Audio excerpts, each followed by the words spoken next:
Hello student, हम लोग आज कंटिन्यू करेंगे क्वाड्रेटिक इक्वेशंस में। इसके पहले भी हम लोग पढ़ चुके हैं 2 लेक्चर्स क्वाड्रेटिक इक्वेशंस का। उस क्वाड्रेटिक इक्वेशंस में हम लोग देख चुके हैं ना, क्या क्या देख चुके हैं, नेचर ऑफ रूट्स वगैरह देख चुके हैं, relation between roots and coefficient देख चुके हैं, है ना। अब हम लोग उसी में आज आगे बढ़ते हुए पढ़ेंगे इसमें। जैसे क्वाड्रेटिक इक्वेशन क्या है, 2 डिग्री कर्व है, ax² bx + c एक कर्व है। तो एक कर्व है तो पक्का इसका कोई ना कोई ग्राफ होगा, है ना। तो उसका ग्राफ क्या होता है उसको हम लोग देखेंगे, उसको एनालिसिस करेंगे और फिर एक एक करके देखेंगे कि क्या क्या हम लोग ग्राफ में कैसा कैसा ग्राफ खींच सकते हैं, उसको ड्रॉ कर सकते हैं और उससे क्या क्या रिजल्ट निकल सकता है वो हम लोग देखेंगे आज, ठीक है। तो सबसे पहले देखते हैं analysis of graph of quadratic equation. अब क्वाड्रेटिक इक्वेशन का ग्राफ का एनालिसिस करने से पहले हम लोग को इक्वेशंस लिखकर वो देखेंगे ना, हम लोग पहले बताएंगे कि उसका ग्राफ होगा क्या होगा, है ना। तो सबसे पहले हम लोग को एक क्वाड्रेटिक इक्वेशन लेते हैं, ठीक है। y = ax² + bx + c मैंने एक क्वाड्रेटिक इक्वेशन लिया, ठीक है। 2 डिग्री का कर्व लिया मैंने।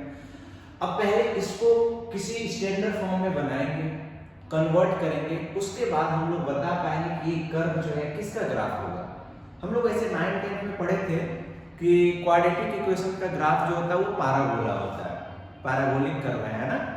वो भी पढ़े थे कि अपवर्ड पैराबोला या डाउनवर्ड पैराबोला होता है। तो उसी में से देखेंगे, इसको पहले बना तो दे उस तरह का इक्वेशन कि ये क्या होता है, ठीक है। तो इसको बनाने के लिए हम लोग सबसे पहले इसको परफेक्ट स्क्वायर बनाना पड़ेगा, बनाते हैं। उसके लिए क्या करना पड़ेगा, y देखना a कॉमन लिए, यहां से बन जाएगा x² + byax + c/a। Perfect square बनाने हम लोग कर रहे हैं ट्राई क्या, किसी तरह स्टैंडर्ड पैराबोला के इक्वेशन की तरह लिखने की ट्राई कर रहे हैं इसको। तो उसके लिए पहले इसको परफेक्ट स्क्वायर बनाएंगे, a कॉमन ले लिया, ठीक है। अब इसको क्या लिखेंगे, a × x² + b/a है। तो हम लोग पढ़ते हैं ना a² + 2ab + b², 2ab आना चाहिए। तो इसका मतलब यहाँ हम लोग 2 से मल्टीप्लाई कर देंगे अपने मन से, तो 2 से डिवाइड भी करना पड़ेगा।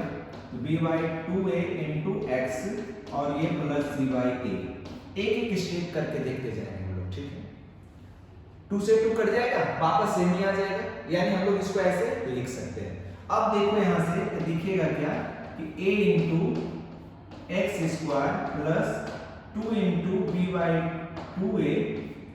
× x है, यानी कि ये x² + 2abx है ना, यानी कि ये 2 × ये पूरे को मानो b, तो 2 × a × b के फॉर्म में, यानी ये b वाला टर्म्स आ गया।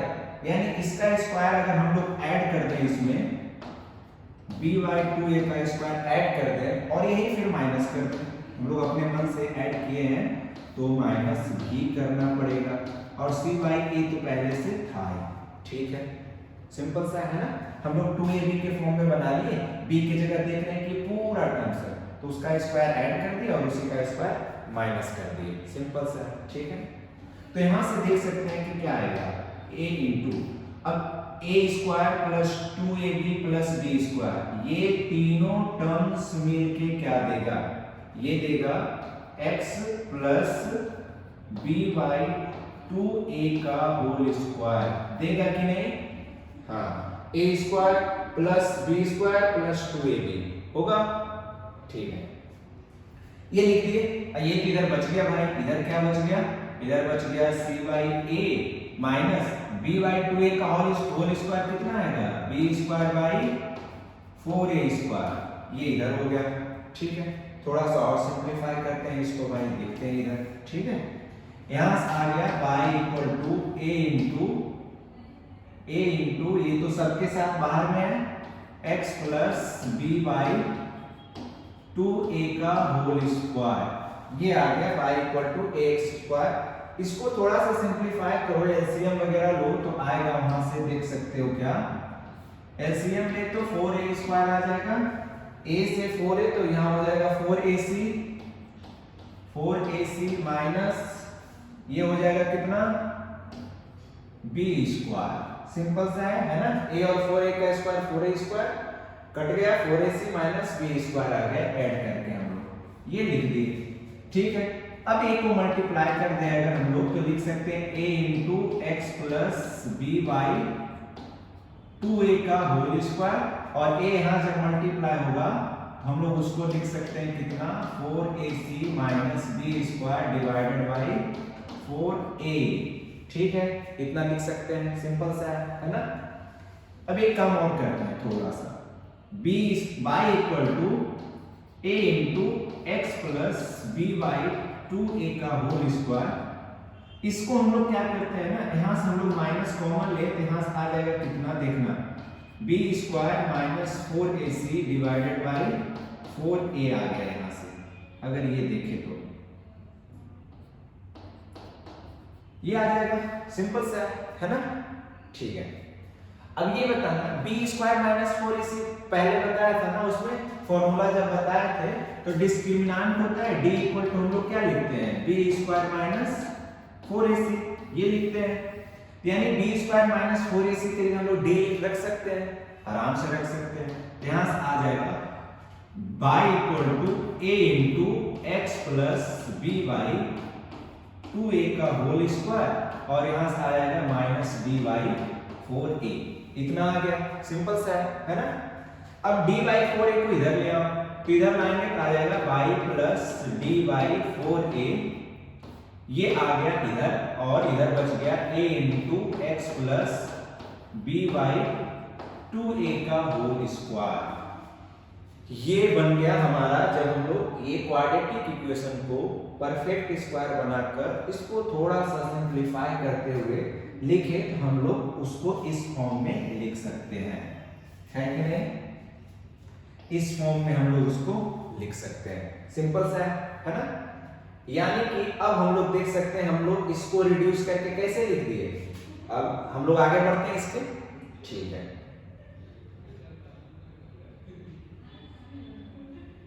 यानी हम लोग ये जो था y equal to a x square plus b x plus c, जहां यहां इसमें पता है कि a नॉट इक्वल टू 0 होना चाहिए, ये तो पहले से पता है। क्यों? क्योंकि ये 0 लेंगे तो क्वाड्रेटिक बचेगा नहीं, ठीक है। इसको रिड्यूस किए तो क्या बन गया y plus D by 4a, ये बन गया इधर बन गया था a into x plus b by 2a का होल स्क्वायर, ये रिड्यूस होके हमारा आ गया। हम लोग इसी क्वाड्रेटिक इक्वेशंस को इस फॉर्म में लिख सकते हैं, ठीक है, सिंपल सा। अब बताओ, अब लिखा होगा analysis of the graph of quadratic equation. अब ये देख के देखो क्या लग रहा है तुम्हें, ये किसको रिप्रेजेंट कर रहा है। ये ऐसा नहीं लग रहा है कि स्टैंडर्ड पैराबोला की तरह है, यानी कुछ इस तरह का है। ये इसके तरह देखो y minus k equal to y minus k equal to a into x minus h का होल स्क्वायर, कुछ इसके तरह नहीं लग रहा है। ये स्टैंडर्ड पैराबोला है जिसका सेंटर कहाँ का है, उसका h k, यानी वर्टेक्स। ये जो वर्टेक्स हम लोग लेते हैं वो h k पे, कहीं h इधर होगा k कहीं इधर होगा, यानी h k पे इस तरह का स्टैंडर्ड पैराबोला। h k इधर मान लीजिए कहीं है, ठीक है, स्टैंडर्ड पैराबोला है। x स्क्वायर के टर्म्स में इस तरह से जाएगा, इधर कट करेगा कहीं y एक्सिस को। ये वाला है तुम्हारा जिसका वर्टेक्स का है h k पे है, x का वैल्यू h और y का वैल्यू k, h k पे। और ये ग्राफ हम लोग जानते हैं y equal to ax square, ये भी स्टैंडर्ड पैराबोला होता है जिसका सेंटर, इसमें सेंटर कहाँ है, h के जगह पे भी 0 है और k के जगह पे भी 0 है, यानी वर्टेक्स इसका ओरिजिन पे है और x स्क्वायर है तो अपवर्ड। कुछ इसी तरह का इसके तरह से भी बन गया कि नहीं, बन गया।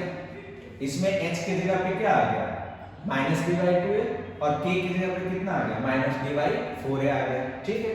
यानी कि ये कुछ और नहीं, यानी ये जो हमारा है ये रिप्रेजेंट करता है किसका, पैराबोला। दिस कर्व रिप्रेजेंट करता है किसको,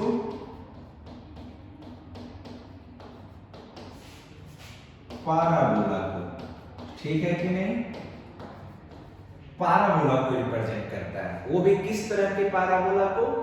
तो वर्टिकली अपवर्ड या वर्टिकली डाउनवर्ड्स को, क्योंकि x का स्क्वायर का है ना। हम लोग स्टैंडर्ड पाराबोला पढ़ते हैं y equal to 4ax square. a के अलग अलग कंडीशन, a अगर पॉजिटिव होता है तो अपवर्ड, a अगर नेगेटिव होता है तो डाउनवर्ड्स। ये इसका है ग्राफ है। और जब हमारा y square equal to 4x होता है तो ये होता है इसका राइट साइड ओपन या फिर लेफ्ट साइड ओपन, वो डिपेंड करता है a के वैल्यू पे, ठीक है ना। हम लोग का ये दिख रहा है कि ये जो है कुछ इस तरह का है, जिसमें वर्टेक्स जो है इसमें ओरिजिन है, इसमें है -b/4 है और -b/2 है ना, सिंपल सा है। तो ये हमारा जो यानी क्वाड्रेटिक इक्वेशंस का ग्राफ होगा वो कैसा होगा? पाराबोला होगा, ठीक है। अब बात रहती है कि इसका अगर ग्राफ खींचा जाए तो मान लो -b/2 एक कहीं पे होगा, x का वैल्यू मान लिए कि -b/2 इधर है, ठीक है।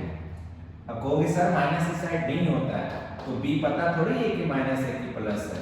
अगर b नेगेटिव हुआ तो टोटल क्या हो जाएगा? पॉजिटिव, तो इस साइड ये होगा ना। तो पहला केस अगर हम लोग a जो है ये कोएफिशिएंट जो है अगर a ग्रेटर देन 0 लिए, -b/2 या इधर आया तो -b/4 मान लिए कि इधर आया, ठीक है, -b/4। तो यानी वर्टेक्स जो मिलेगा वो यहाँ मिलेगा, यानी ग्राफ जो होगा पाराबोला का वो कुछ इस तरह से होगा कि नहीं? ये ग्राफ हो जाएगा इसका। वही अगर a लेस देन 0 होता तो ग्राफ हमारा हो जाता किधर? यहाँ -b/4 कुछ इस तरह से हो जाता, सिंपल सा है ना। वो डिपेंड करता है a के वैल्यू पे। a अगर ग्रेटर पॉजिटिव है तो ओपन अपवर्ड्स, a अगर नेगेटिव है ओपन डाउनवर्ड्स, ठीक है। अब बाकी वर्टेक्स कहाँ होगा वो डिपेंड करेगा -b/2 पे और -b/4 पे। ये वैल्यू अगर दोनों पॉजिटिव तो फर्स्ट क्वाड्रेंट, अब बाकी अलग अलग साइन के लिए अलग अलग क्वाड्रेंट में भी जा सकता है, सिंपल सा। मतलब क्या ध्यान रखना है कि ये पाराबोला को रिप्रेजेंट करता है, वो भी क्वाड्रेटिक इक्वेशन, कोई भी क्वाड्रेटिक इक्वेशन पाराबोला को रिप्रेजेंट करता है, अपवर्ड्स या डाउनवर्ड्स, ठीक है, सिंपल। हम लोग ये देख लिए, ये पता कर लिए कि ये किसको रिप्रेजेंट करता है, कौन से ग्राफ को रिप्रेजेंट करता है। अब अलग अलग केस लेकर हम लोग देखते हैं, ठीक है।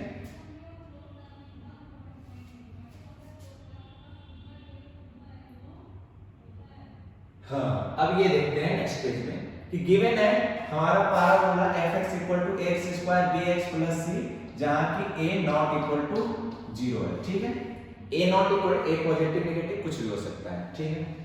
कह रहा है कि for some values of x fx में भी पॉजिटिव नेगेटिव या 0। अब ठीक है ना भाई, fx = तुम्हें गिवन है ax² + bx + c। कोई एग्जांपल लेते हैं इसी तरह का, 2x² + 3x + 4, ये तुम्हें गिवन है, ठीक है। इसी तरह का है ना, a की जगह पे 2, b की जगह 3, c की जगह पे 4 गिवन है, ठीक है। अब बताओ ये x के अलग अलग वैल्यू के अलग अलग साइन आएगा कि नहीं। अगर x 0 लेते हैं, x अगर 0 लेते हैं तो देखो f(0) कितना आता है? f(0) आ जाएगा 4 जब 0 रखेंगे तो। x का वैल्यू अगर हम लोग लेते हैं -1 या फिर 1 लेते हैं तो f(1) कितना आएगा? दिख रहा है कि 2 × 1 2 + 3 × 1 3 + 4 कितना आ गया? 9 आ गया। x का वैल्यू अब चेंज करते हैं, x का वैल्यू अगर हम लोग ले लिए कितना? -3, तो fx कितना आ रहा है इसमें देखेंगे तो -3 का स्क्वायर 9, 9 2 = 8, 18, 9 2 = 18 प्लस -9 + 4, यहां से भी जब करेंगे तो आएगा 18 - 9 9 13 आ जाएगा वैल्यू। यानी x का अलग अलग वैल्यू थे इस केस में तो पॉजिटिव दिया। दूसरा केस लेते हैं, fx = हम लोग मान लिए कि ये -2x² + 4x और -8 लिए। एक एग्जांपल ये लेते हैं, ठीक है। ये जो फंक्शन था x का अलग अलग 0 पे 1 पे माइनस पे सब पे पॉजिटिव दे रहा था फंक्शन। इसको लेते हैं -2x² + x -8 लेते हैं, इसको चेक करते हैं अलग अलग वैल्यू के लिए, ठीक है। f(0) लो, देखो कितना आ रहा है। f(0) लेंगे तो कह रहा है कि सर यहाँ जीरो, ये जीरो माइनस 8 आ रहा है, ठीक है, माइनस 8। एफ ऑफ 1 लेंगे, इसमें देखो एफ ऑफ 1 लेंगे तो -2 1 -1 और -8 -9 आ रहा है, ठीक है। एफ ऑफ -2 लेकर देख लिए भाई, -2 लिए तो यहाँ आ जाएगा 4 2 जा -8 और -16 और यहाँ -2 -18 आ रहा है, दिख रहा है कि नहीं। यानी कि x के अलग अलग वैल्यू के लिए ये कभी पॉजिटिव दे रहा है, कभी क्वाड्रेटिक हमारा निगेटिव आ रहा है और कभी जीरो भी आएगा।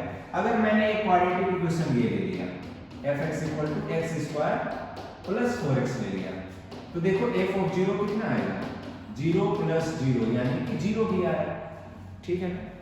यानी x के अलग अलग वैल्यू के लिए फंक्शन में भी पॉजिटिव आ सकता है, में भी निगेटिव आ सकता है, में भी जीरो आ सकता है। हमारा क्वाड्रेटिक इक्वेशन तीनों हो सकता है, यानी कि प्लस भी आ सकता है, माइनस भी आ सकता है और जीरो भी इक्वल आ सकता है, ठीक है। अब यहाँ पे लिखा हुआ है एक लाइन क्या कि फॉर a greater than 0 के लिए द parabola opens upward। जब a पॉजिटिव लेंगे ना, हमारा जो ये क्वाड्रेटिक इक्वेशन का है a पे डिपेंड करता है कि पैराबोला अपवर्ड्स होगा कि डाउनवर्ड्स।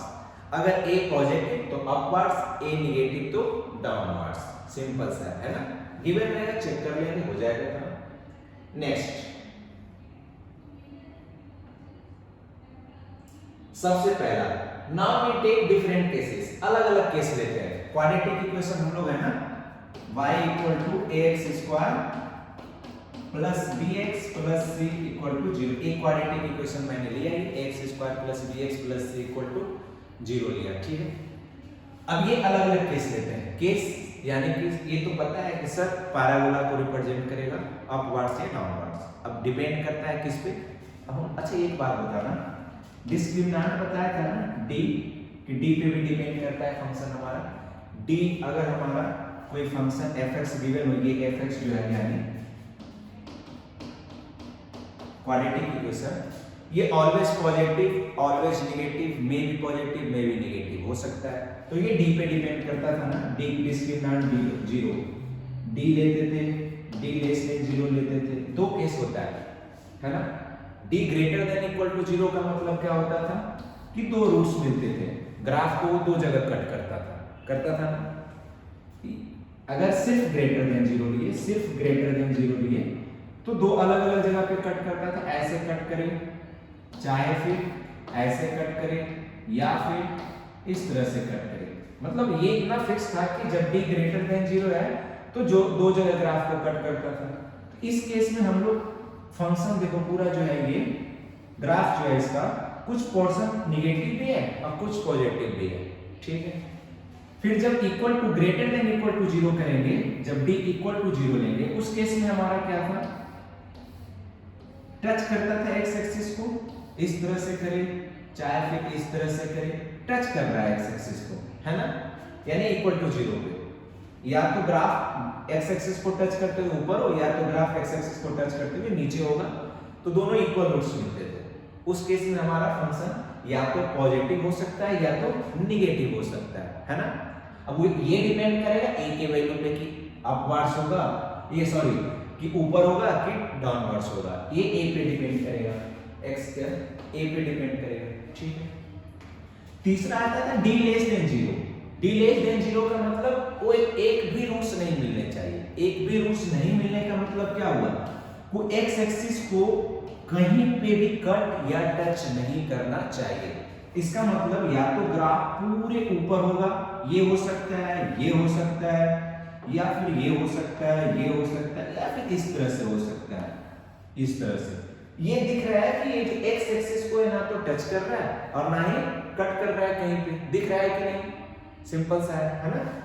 तो यही अलग अलग केस लेते हैं कि कब कट करेगा, कब टच करेगा, अलग अलग ग्राफ को हम लोग एनालिसिस देखते हैं करके, है ना।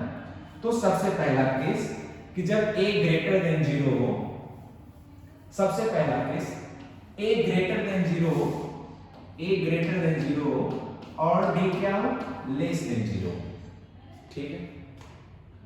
a > 0 आया सर, अपवर्ड्स होगा पक्का। a > 0 मतलब ओपन अपवर्ड्स। d <0 सर कोई रूट नहीं मिलेगा इसका, क्योंकि डिस्क्रिमिनेंट डी जो है ना लेस देन 0 आ गया। No real roots, no real roots का मतलब क्या हो गया कि सर ये एक्स एक्सिस को टच ही नहीं करेगा ना तो कट करेगा, और कह रहा है ग्राफ ऊपर है मतलब ओपन अपवार्ड्स है, तो पक्का है कि ग्राफ जो होगा इसके ऊपर होगा, क्योंकि एक्स एक्सिस पे ये तो ना तो टच कर रहा है ना तो कट कर रहा है, और ओपन अपवार्ड्स है, ठीक है ना। अगर नीचे से लेंगे तो कट कहीं ना कहीं कर देगा, और नीचे डाउनवर्ड्स कर नहीं सकते क्योंकि ए पॉजिटिव है, तो ऊपर होगा ग्राफ पूरे ऊपर होगा, ठीक है, एक्स एक्सिस के ऊपर होगा इधर ये एक्स एक्सिस। अब बात रहती है कि सर ये कहां से स्टार्ट करें कहां जाएगा ग्राफ का, तो हम लोग को पता है कि मिनिमम वैल्यू हम लोग जो अभी पीछे देखे थे स्टैंडर्ड फॉर्म क्या देखे थे, y plus b by 4a ये देखे थे, और a into x plus b by 2a का होल स्क्वायर, ये हम लोग जो ग्राफ देखे थे इससे हम लोग ठीक पता कर सकते हैं कि वो ग्राफ कहाँ होगा। मिनिमम वैल्यू कहाँ मिलेगा, x minus B by 2a पे, ये x axis by x axis को तो कट या टच नहीं करेगा पक्का, बाई एक्सिस को कहाँ करेगा, तो जहाँ x 0 होगा, जहाँ x 0 होगा वहाँ बाई एक्सिस को ये क्या करेगा, कट करेगा, यानी कुछ इस तरह से ग्राफ इसका जाने वाला है ना। अच्छे से खींचा जाए तो ग्राफ जो है कुछ इस तरह से इसका जाएगा, है ना, ये हो जाएगा y इसका graph y equal to x square. इस केस में ये क्या है कि a ग्रेटर देन 0 है और d क्या है, लेस देन 0। अब ये जो है मिनिमम वैल्यू किस पे मिलेगा, y का मिनिमम वैल्यू जहां पे x ये वाला 0 दे रहा है ये पोर्शन, वहां पे ये y का मिनिमम। अब तुम खुद सोचो ना, ये पॉजिटिव नंबर है, a भी पॉजिटिव है ना, ये सारे पॉजिटिव नंबर है, तो ये अगर कुछ बच गया कुछ भी तो ये उधर जाके माइनस होगा, यानी ये पूरे के पूरे 0 आना चाहिए। मिनिमम वैल्यू वहीं पे ना जहां फंक्शन क्या इधर होता है, टेंजेंट होता है जहां 0 होती है, यानी ये माइनस b बाई 2a पे क्या आएगा, मिनिमम वैल्यू देगा कितना, वो minimum value minus b by 4a, simple सा है ना। यानी कि रेंज ऑफ फंक्शन जो हो जाएगा माइनस b बाई 4a से कहां तक जाएगा, इनफाइनाइट तक, और minus b by 2a is a point of minimum, ठीक है ना, सिंपल सा। ओके आगे बढ़ते हैं सेकंड केस। सेकंड केस कह रहा है कि अब a लेस देन 0 लेना है, a को नेगेटिव लेना है और d को पॉजिटिव लेना है। a less than 0, a less than 0 है मतलब कर्व जो होगा ओपन डाउनवर्ड्स होगा, ओपन डाउनवर्ड्स उससे। d greater than 0, d greater तक तो रियल रूट्स मिलता है, ये ग्राफ नहीं है, d लेस देन 0 होना चाहिए, d क्या होना चाहिए, लेस देन 0, तभी तो ये कहीं भी कट नहीं कर रहा है ग्राफ को, देखो ना कट कर रहा है ना टच कर रहा है, कहीं पे नहीं कर रहा है ना, इसका मतलब d को क्या होना पड़ेगा, लेस देन 0, और a लेस देन 0 का मतलब open upward, open downwards, open देखो डाउनवर्ड्स है ये, ठीक है, और d लेस देन 0 का मतलब वो कहीं भी टच और कट नहीं कर रहा है। ये पॉइंट्स क्या हो जाएगा, माइनस b बाई 2a, और जहां पे ये पॉइंट ऑफ मिनिमम है और ये देगा यहाँ पे, अब जो ये देगा माइनस b बाई 4a, ये मैक्सिमम वैल्यू हो जाएगा, यानी इसका रेंज जो होगा वो माइनस इंफिनिटी दिख रहा है ना, नीचे जा रहा है, तो सबसे मिनिमम माइनस इंफिनिटी है, maximum value minus b by 4, तो ये अब जो है minus b by 2 point of maxima बन गया, उस केस में पॉइंट ऑफ मिनिमा था, इस केस में पॉइंट ऑफ मैक्सिमा, यानी रेंज ऑफ फंक्शन जो होगा माइनस इंफिनिटी से माइनस b बाई 4a होगा, सिंपल सा है, ठीक है। अलग अलग केस लेके हम लोग ग्राफ खींच सकते हैं। तीसरा केस है कि a पॉजिटिव होना चाहिए, d equal to 0, a positive open upwards, d equal to 0 का मतलब सर दो इक्वल रूट्स मिलेगा, यानी x एक्सिस को वो टच करेगा। अब कैसे टच करेगा, टच करने का तरीका तो नीचे से भी हो सकता है, x एक्सिस को इस दिया हो ऐसे भी हो सकता है और ऐसे भी हो सकता है, तो दोनों में से कौन सा होगा भाई, तो कह रहा है a ग्रेटर देन 0 मतलब ओपन अपवर्ड्स वाला होगा, ये कैंसिल हो गया, ये वाला बच जाएगा, ये हो जाएगा, ये ग्राफ हो जाएगा। अब ये देखो ये वो जहां पे टच कर रहा है ये हो गया, और a ग्रेटर देन 0 था उसके कारण से ओपन अपवर्ड्स हो गया, यानी कि fx is positive for all values of x at vertex where fx is 0, सारे वैल्यू पे पॉजिटिव होगा सिर्फ x इक्वल टू 0 इस पे छोड़ के, है ना, वर्टेक्स पे छोड़ के, जहां fx 0 रहा है उस पे छोड़ के, ठीक है ना, सिंपल सा है यार, अब कुछ है इसमें। नेक्स्ट वही वाला केस, बस क्या कर दिया, a का वैल्यू चेंज कर दिया, a लेस देन 0, वो ऊपर की ओर था, अब डाउनवर्ड्स आ जाएगा, डाउनवर्ड्स आ गया, है ना, बाकी सेम ही है चीज। ये हो जाएगा क्या, fx जो इसमें होगा निगेटिव होगा सारे वैल्यू के लिए, सिर्फ उस वैल्यू पे छोड़ के जहां वर्टेक्स क्या हो रहा है, 0 हो रहा है ना, उसको छोड़ के बाकी सारे वैल्यू पे निगेटिव देगा ये, सिंपल सा है। नेक्स्ट केस, अब जब a ग्रेटर देन 0 हो एंड d ग्रेटर देन 0 हो, दोनों पॉजिटिव हो, तो a ग्रेटर देन 0 तो आ गया समझ में कि open up parts, d greater than 0 मतलब दो रूट्स मिलेगा सर, इसमें अलग अलग रूट्स मिलेंगे, डिस्टिंक्ट रूट, यानी x एक्सिस को दो बार कट करेगा, दो बार कट कर दिया। अब ये डिपेंड करता है कि राइट साइड कट करेगा या एक राइट एक लेफ्ट कट करेगा, वो डिपेंड करता है किस पे, इस वर्टेक्स पे, कि -b/2a जो हमारा था, -b/2a कॉमा -b/4a, इस पे डिपेंड करता है कि ये वर्टेक्स लाई कर रहा है, इसी का वर्टेक्स है ना, ये इक्वेशन था ना, -y + b/4a a * x + b/2a का होल स्क्वायर, ये पैराबोला था, इसका वर्टेक्स किधर लाई करेगा, फर्स्ट फोर्थ क्वाड्रेंट में या थर्ड क्वाड्रेंट में, किस क्वाड्रेंट में लाई करेगा वो डिपेंड करेगा इसके साइन पे। अगर -b/2a पॉजिटिव हो और ये नेगेटिव हो तो यहाँ लाई करेगा, अगर ये नेगेटिव हो और ये भी नेगेटिव हो, दोनों नेगेटिव हो तो इस क्वाड्रेंट में लाई करेगा, ठीक, ऊपर तो जा नहीं सकता है वर्टेक्स इसका, सिंपल सा है, क्योंकि a ग्रेटर देन 0 दिया है। जब a लेस देन 0 आएगा तो यही दो क्वाड्रेंट ना हो कि वो दोनों क्वाड्रेंट मिलने लगेगा, तो वो डिपेंड करता है कि ये जो वर्टेक्स है इसका वो कहां जाएगा, वो डिपेंड करेगा, इस पे डिपेंड करेगा, ठीक है। और उसी के अकॉर्डिंग हमारा पॉइंट ऑफ मिनिमा मैक्सिमा भी मिलता है, यानी कि -b/2a पे जितना y का वैल्यू मिल रहा है ये वाला, वो हो जाएगा इस केस में point of minima, maximum value infinite हो जाएगा, ठीक है। इस केस में देखते हैं a greater than 0 upwards, d greater than 0 मतलब दो पॉइंट्स पे कट करेगा, दो रूट्स मिलेंगे, तो ये ग्राफ इस तरह से जाएगा, ठीक है। इस केस में देख सकते हो, यानी इसका डोमेन जो लेंगे, ये देखो, अच्छा ये कह रहा है, ये अलग चीज है, कह रहा है कि अगर सिर्फ फंक्शन को दिया हो कि पॉजिटिव लेना है तो इसके लिए डोमेन डिफाइन करो, तो उसके लिए डोमेन कौन सा है, देखो पॉजिटिव सिर्फ ये वाला पोर्शन है और ये वाला पोर्शन है, ये बीच वाला नहीं है, तो -∞ से अल्फा और बीटा टू इंफिनिटी, इस केस में हमारा फंक्शन जो क्या है पॉजिटिव है, और बाकी बचा हुआ अल्फा से बीटा के केस में क्या है फंक्शन नेगेटिव है, तो दो अलग अलग डोमेन में फंक्शन अलग अलग है ना, पॉजिटिव और नेगेटिव, सिंपल सा है। चलो इसका नेक्स्ट केस ले लेते हैं एक और, नेक्स्ट केस इसका सिंपल सा है ना, कि a less than 0 d greater than 0, बस वही ग्राफ पलट जाएगा।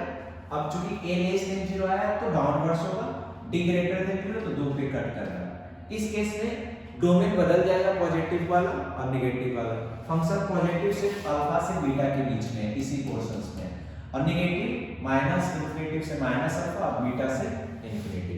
पॉइंट ऑफ मिनिमम, इसमें पॉइंट ऑफ मैक्सिमम मिलेगा, क्योंकि मैक्सिमम वैल्यू यहां पे मिल रहा है, मिनिमम तो -∞, तो -b/2a पे -d/4a जो वैल्यू देगा वो वाला वैल्यू हो जाएगा पॉइंट ऑफ मैक्सिमम, अब मिनिमम तो -∞ जाएगा, है ना। हम लोग क्या किए, quadratic equation ax² bx + c को पहले उसको एनालिसिस करके उसको क्या किया, परफेक्ट स्क्वायर बनाया, परफेक्ट स्क्वायर बना के उसको हम लोग पैराबोला के स्टैंडर्ड फॉर्म की तरह ले गए, उससे हम लोग को क्या पता चल गया कि पैराबोला किस तरह का होगा, वर्टेक्स क्या होगा उसका, और फिर अलग अलग कंडीशंस के लिए अलग अलग ग्राफ देखे। हमारा सिंपल सा है, क्वाड्रेटिक इक्वेशन का ग्राफ जो होगा वो डिपेंड करता है किस पे, a के साइन पे, कि अपवर्ड्स होगा या डाउनवर्ड्स, और d पे, दो चीज पे ज्यादा डिपेंड करता है ना, d डिस्क्रिमिनेंट और a जो कोफिशिएंट है x² का, उस दोनों का साइन देखो, उसके अकॉर्डिंग ग्राफ खींच दो। अब वर्टेक्स तो पता चलेगा, हम लोग जो वो लिखे -b/2 और -d/4, तो उससे पता चल जाएगा कि किस क्वाड्रेंट में हमारा वर्टेक्स जाएगा, सिंपल सा है ना, यही तीन चीज ध्यान रखना है, ठीक है।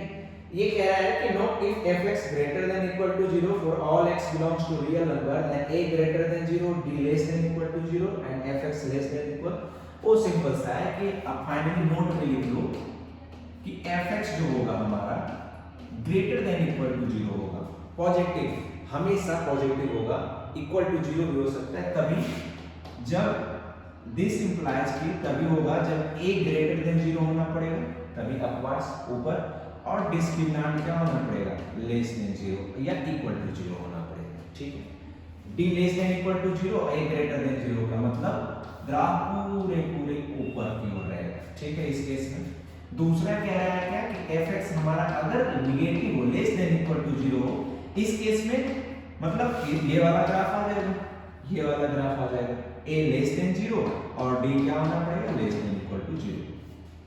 यानी फंक्शन कंप्लीट ग्रेटर देन 0 या लेस देन 0 इसी दो केस में होगा। ठीक है, ठीक है। हम लोग अब बाकी आज हम लोग ग्राफ का एनालिसिस देख लिए कि अलग अलग तरह का ग्राफ क्या होता है। नेक्स्ट क्लास में हम लोग पढ़ेंगे लोकेशन ऑफ रूट्स। आज के लिए इतना है, थैंक यू।